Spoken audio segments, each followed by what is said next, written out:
not on you, it's on me. September 16th, 1906. Old Mrs. Zambarger fell in the hallway in a dead faint this week. Her mass filled the narrow space. All those years of sweet challah bread, potato latkes and rugula, all the stews that she makes for the ever-changing boarders, and the breads and the fruit pies she sells, layers of it building up, stretching her skin.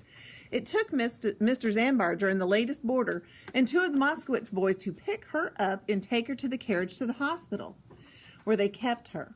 Marm made an apple basket and told me to bring it to her. She was in the heart ward with a dozen other women. 6 beds to either side of the long room, and hers at the end. She was sitting up, trying to embroider. I looked at her closely, the dusty circles that dragged her puffy eyes, her lips white, her fingers swollen, the chins that lay on her chest. I had the chilling feeling that I could see her dying, one cell at a time. "When are you getting married?" She interrupted my examination with the question. I stammered out an answer. "I'm very busy at school."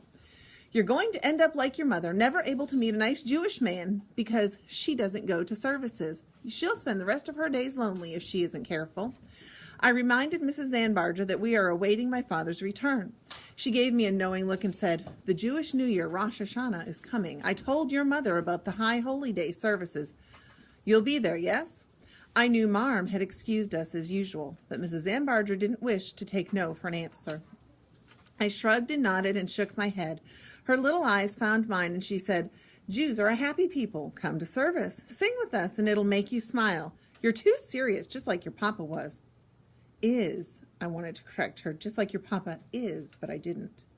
I often see the Jews spilling out of the temple, their children singing Hebrew songs and dancing in the streets.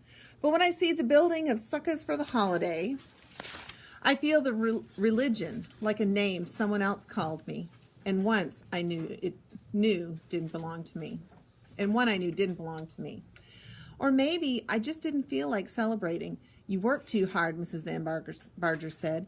She said I shouldn't be assisting my mother in the nights like I do. Gives me black bags under the eyes, and the bags make me look ugly, and ugly doesn't bring on the boy chicks.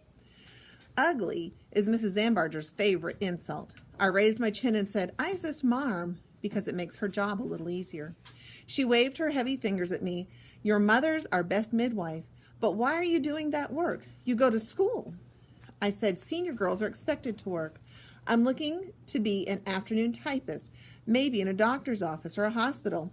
"A typist? Well, that's fine," she said approvingly. "I'll see what I can do to help you." I looked into her little old eyes and felt the power behind them, the way everyone in our neighborhood honors her word, even seeks it out despite her fall. Her Majesty, the gossip, has not lost her touch. I kissed the air beside her powdery cheek before I left. It sinks into me. What she says about the Jews being happy people, a secret part of me longs to join them in the streets and dance in the temple and believe it in an entity bigger than myself, one who has a reason for taking away my loved ones. I wish I could talk to the long-bearded Rabbi Samsfield and ask him why my brother died, why my father went away, and why can't I talk to anyone? Why? Then I see how easily Mrs. Zambarger can make me weak, how she makes me question the things Marm has taught me, the independence, the dignity. Marm doesn't talk about her parents, how they chased her from the old country just like Papa's, only that they worked very hard to give up their language and their beliefs to become American. That's how Marm wants me to think of myself, as American and nothing else. Work hard, or hard work will bring us good things, Marm said, and not prayers and tradition. Hard work, if only I could find some.